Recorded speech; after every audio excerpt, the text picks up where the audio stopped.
Okay, so again, you can give me questions about the maze.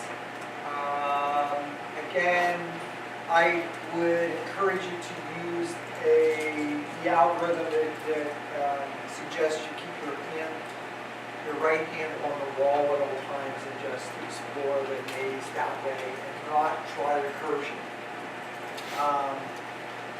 I'm certainly not going to explain recursion, but the keeping your hand on the right wall at all times is enough of a challenge because you have a relative direction that you're going to, and then turning right has to be relative to the direction you're going. So again, if we think of north, east, south, and west as the absolute directions, and that's the direction you're going, then turning right depends on the direction you're facing. And so you have to handle basically all 16 cases.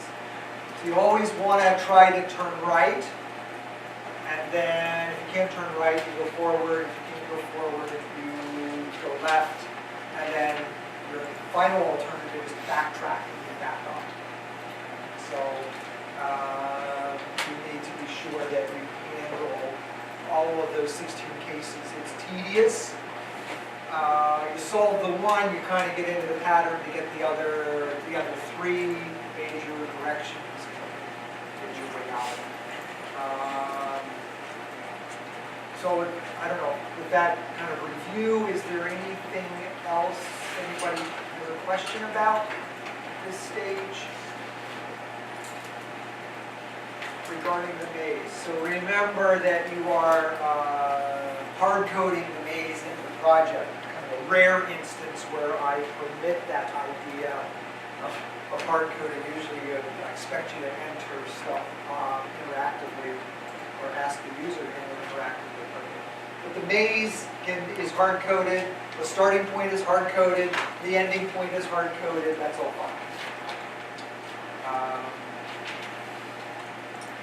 Again, if you would kind of mark the maze as you step through the paths, convert the dot to an asterisk, and if you back up, maybe convert it to a plus or something, so that you really at the end can visually see the actual path through, or an actual path through, with maybe a few dead ends that were explored. Not all of them, in this particular case, not all paths will be explored. There's an occasional, I can't remember, one or two dead ends. If I think there's a flaw in your program, I will change the program, or we'll change the maze to kind of demonstrate that your program would not find its way out. So hopefully that will be the case. Do print the maze at each step. So it is a lot of output. Not quite as much as printing every approximation of pi for 6 significant digits. That would, somebody gave me that. Didn't stop printing all the terms. So I'm going to let the program go, print the whatever 2 million approximations out before I got my prompt back. This one will, it's a 12 by 12 matrix, so 144, in worst case about 100, 150 steps, but I don't think it's even that long. All right, and that maze is in, that's also in chapter 8, most of your texts. Is that right? 8, I think it's there somewhere. There's the maze, yeah, 372. And then that really doesn't kind of get you involved. It's kind of odd that project is in the chapter of pointers. It's not like you really need to read about pointers to do the maze project. It's kind of out of place. It really was a chapter 7 kind of project. but your next project is really just answering a number of simple pointer questions. And I think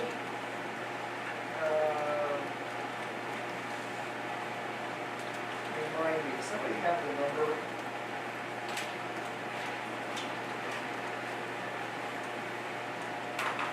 What exercise number that is? 8.8? 8th edition. Yeah, that looks right, yeah. Yeah. So put all of that, just demonstrate all of those subparts in a single main program. That's all I'm looking for there. Okay. So you create an array, and then it's recognizing that, so when we think of an array, all right, we think of a contiguous box of cells, and you put values in there, and so this is the array. It's kind of named, all right, but in reality, the array name is a pointer. And if you read the chapter and you put dereferencing operator in front of the array name, you have in fact referred to the first element. If you dereference, it might have a 4, 7, 8, 10, 3, right? Star array would actually give you a 4. Right? Array is an address, so it's a constant. It doesn't change. Array can't change. It is fixed, pointing to that. But since it is a pointer, you can refer to that. You can dereference it. So a variable has two values, right? It's got the address value and it has the actual value. We sometimes refer to it as the L value and the R value. The L value is the address of the location. The R value is the contents of the location. And when you have the L value, like the name of the array, and you dereference it, you get the R value. So it's an exercise that allows you to kind of work your way down here. You can create a variable that says, I'm going to point to integers. So this array, by the way, would be int, array 5. All right? So we've created the array something like that. I can create a pointer to integers. This is an array of integers. And it's possible then to actually say pointer equals array. And the effect is that pointer also points to the array. Okay? Array is constant, however. The name array is constant because you declared it this way. I can't change what it points to. It will always point to here. This variable is, in fact, a variable. I'm saying it's a pointer to an integer, but I can set it to whatever I want. I can have int I. If I have int I, I've got a location that I is associated with. If I say pointer equals I can do that. I can make pointer point to any kind of integer, an integer, whether it's in the middle of an array or just a simple variable. So if I say pointer equals I'll make pointer point here. Then when I say pointer equals array, I make pointer point there. Make sense? That's what pointers are all about. You have the ability to take the address of, whoops, I'm sorry, that's not quite accurate. This needs to be ampersand. I need to say, give me the address of I. Sorry, stroke here. So when I do that, I have pointer pointing here. that's number one. If I say pointer equals when, I would not put an ampersand in front of it because the name of the array is already a pointer. Understand the difference? I was declared as a regular integer. But if I want its address, I use the ampersand to get its address. An array is already an address. So now I have it correct.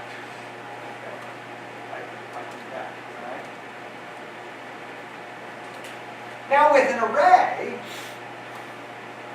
okay, I've got a whole host of ways to refer to elements of the array. You're most familiar with this approach, right? I can talk about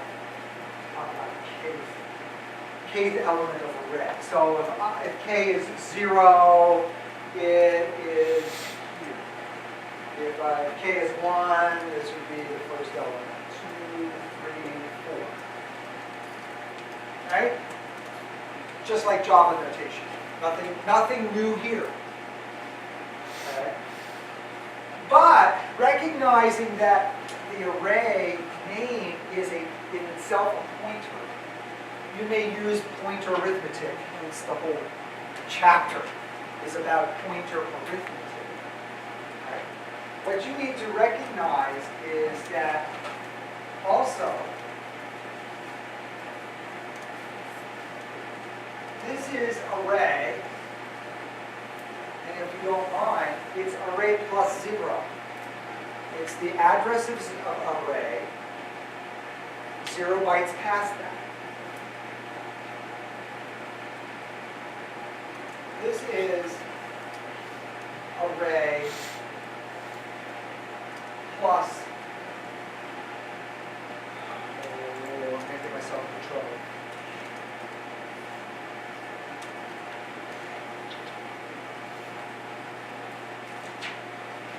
Besides, I want to give the editors of the video something to cut out. So please do that, editors. We'll be done. Because I don't want them to see the top of my bald head.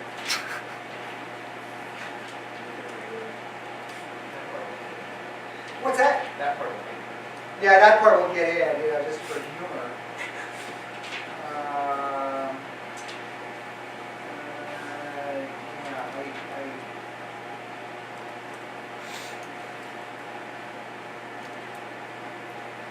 Okay, that's my answer. All right.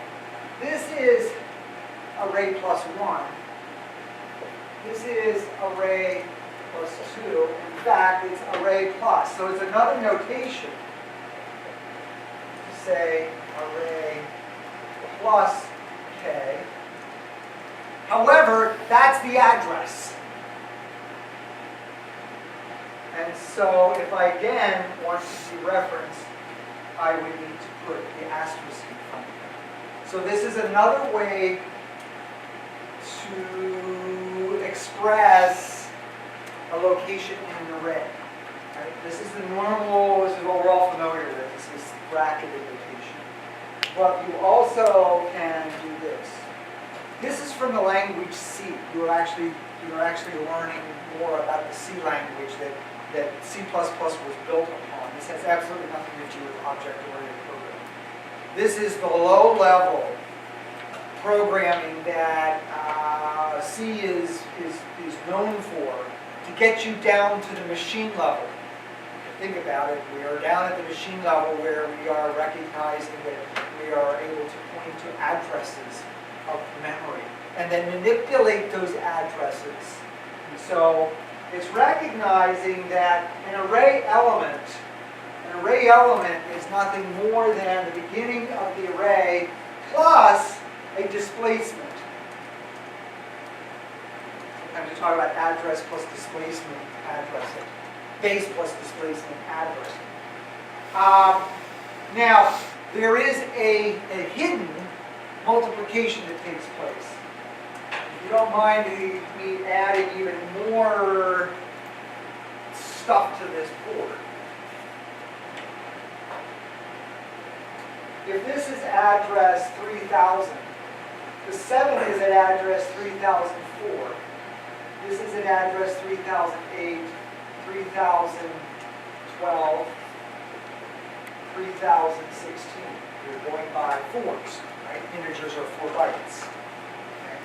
Implicit in both of these array references, trying to get to the individual element, you take the index, multiply it times the size of the array element, 4 in this case, and add it to the address of array. Array is actually equal to 3000. That's its address. So when you do an array reference, the computer does a multiplication and an add. And it finds its address, then it dereferences. So if k is 3, you take 3 times 4, which is 12, add it to the base of the array, and you get 312, element 3. Okay? This is pointer arithmetic. You can do this. So it's an alternative. Now, so what does that give us? Well, I can also, if this is actually, that assignment has taken place, this is also equivalent to star pointer plus k. So if pointer is pointing to the same thing that array is, pointer can actually be treated as an array reference. You can have a for loop for int j equals 0, j less than 5, j plus plus. I can do a cout pointer plus j dereference. Make sense? So I have a subscript, and it doesn't look too different. I said, what's really gained by that? Not too much. Okay. But pointer is a variable. All right. Here's what you will typically see. I'm for new color. Or some central engineering new color. All right. What I can do is I can say pointer equals array.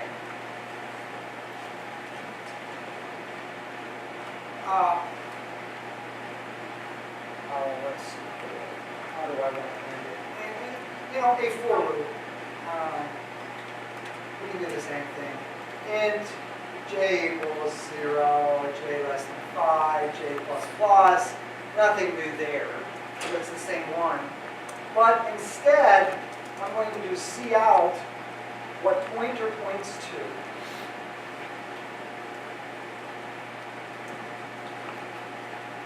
And increment pointer. You can use pointer plus plus. Pointer now points to the next array. Now, so this is cout. And I have no idea that I hope I put that. You could zoom in on this board here. So it's cout star parentheses pointer plus plus. All right. What did we gain here? Well, why do we do things like this in computer science?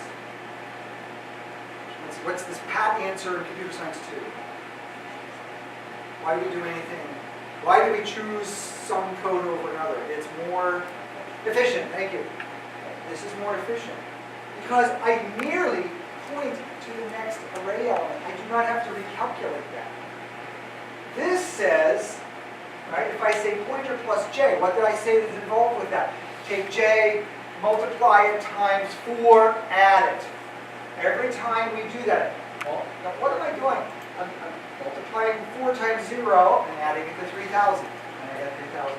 Then I multiply 1 times 4, add it to 3,000, and I get 3,004. Then I multiply 2 by 4 and get 8, and add that to 3,000 and get 3,008. And then I'm being silly because there's that much work being involved with that process, with this loop. This one says point to the first element, print it out, add 1 to the pointer, which is, when you translate it to 4, you go to the next element. I merely move the pointer up. Print, I don't have to calculate the next element. I am literally stepping through as most efficiently as it is even possible an array where I just simply point to the next element. Point, point, point. It's not add, calculate by multiplying and another add. We literally can step through it. This could be a while loop, while what you point to is not 0. That is the classic way to step through an array of characters, a string. What's the end of a string? How do we denote the end of a string? The null byte. Okay? The null byte. Alright, so do you see why this is advantageous? We are literally stepping through. So the next element is 3004. Plus plus would make it 3008. Plus plus would make it 3012. All I'm doing is adding 4. I don't have to take the number, multiply by 4, and add it. This would be 3 times faster, would it not? Because I only have to do 1 operation over 3. Literally would be faster. Right. Char string 100. All right, I create an array of characters. That's C, C++ strings. And as you said, the last character of a string is denoted with a null byte. So I can hold up to 99 characters if they were in null byte. So this string can hold up to 99 characters. If I want to print out the string, okay, all I need to do is create a string pointer. We just call it P. A variable pointer P. Because string is constant. The name of the array is fixed. You cannot change it. You can't say string plus plus. The compiler will kick that out and say, no, that's not possible. I can do pointer plus plus. I can't do array plus plus.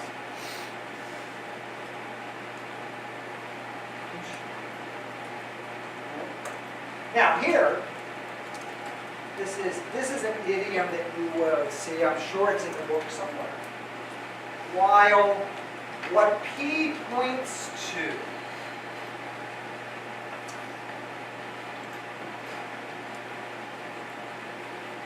I love conditions like this.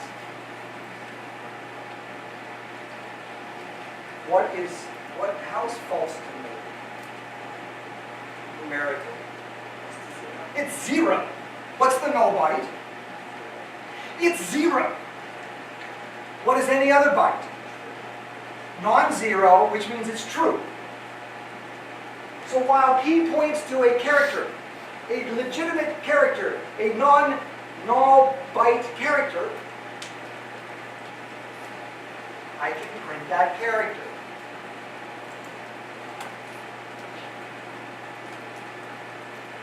Okay?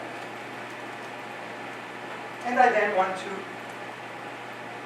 move the pointer to the next character. How big is a character? 1 byte. So this plus plus is actually adding 1. So P will step through the array. That's a very tight idiom in C, C++. So while P points to something non-zero, we print it and then we move to the next character. Well, eventually we'll hit the null byte and we stop. Literally, you can't print strings more efficiently than that. Strings are printed character by character anyways, even in Java. Right? The Java doesn't allow you to get to the pointers here.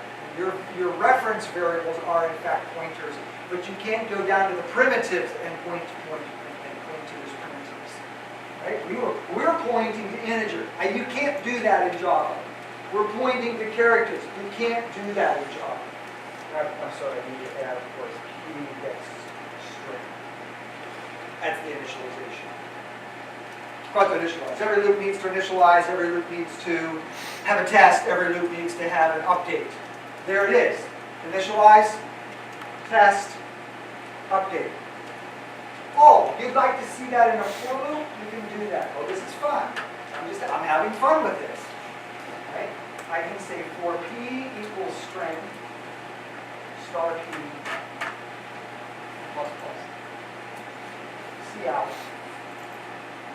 star p. Right? This is the mere translation of this while loop. This is the for loop version of this same while loop. Syntactic sugar, whichever way you like.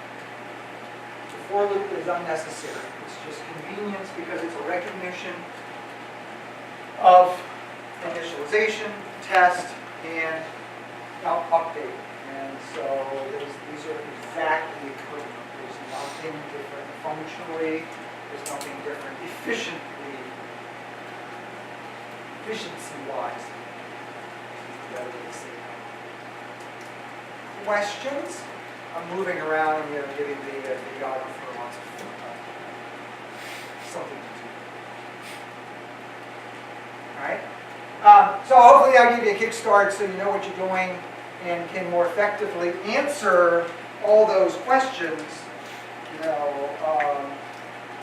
of preparing all these statements, looking for different ways, the pointer offset notation, the subscripting notation, and just the adjustment of pointers. So that's what I wanted to convey to you, these very different ways of expressing access to memory locations, whether they be an array or a plain old variable. But this is the appeal. This is why C is never going to go away. C++. This is not going to go. Because it really lets you get down to the assembler level. You are doing expressing in a high level language precisely the steps that the machine code would be doing. So if you've taken computer organization and had a chance to program at the machine level, and you want to output a string, or work through a string, or work through an array, this is exactly the same mind process that one goes through. If you haven't taken computer organization, this sounds intriguing, you should check it out. Anything? Stop there. Next week I will begin on the object-oriented programming aspect. So maze this week, pointers next week. Again, this one won't take very long. I think I might have even backed it up to another 8-pointer question. But the rational class will take quite a different twist. So I will give that 2 weeks. We'll need next week a little bit to kind of set the stage for object-oriented programming, and then have the second week to kind of make sure that all those pieces are in place. And that's where we'll actually start creating H files. So up to this point, just CPP files and so forth. So one other appeal to you, be sure that when you upload the file names, keep them simple. I am not using Visual Studio to review your stuff. I'm actually using my Mac at the terminal level and using CLang as the compiler, which might actually be generating error messages that you often don't see. Especially if you say while x equals 10, or while x, you use a single equals and not the double equals, your compiler might not flag that. My compiler actually throws warnings. And it also asks for the main program to be an int. So I might be pointing out to you that you've been using void. Please can use int. It should go either way in your compiler, but I'm using something different. However, what I was going to say though is the file names, because I'm really working at a Unix level, file names with blanks in them are problematic. Like blanks, you should get over that. That's wonderful that all these GUIs can handle file names that are phrases and words and, you know, special characters and parentheses and ampersands and dollar signs and lots of spaces. Well, that plays havoc in Unix. Right? I would like just simple words, thank you, no spaces. Thanks. All right. Let me know if you have any questions, problems. And see you next week.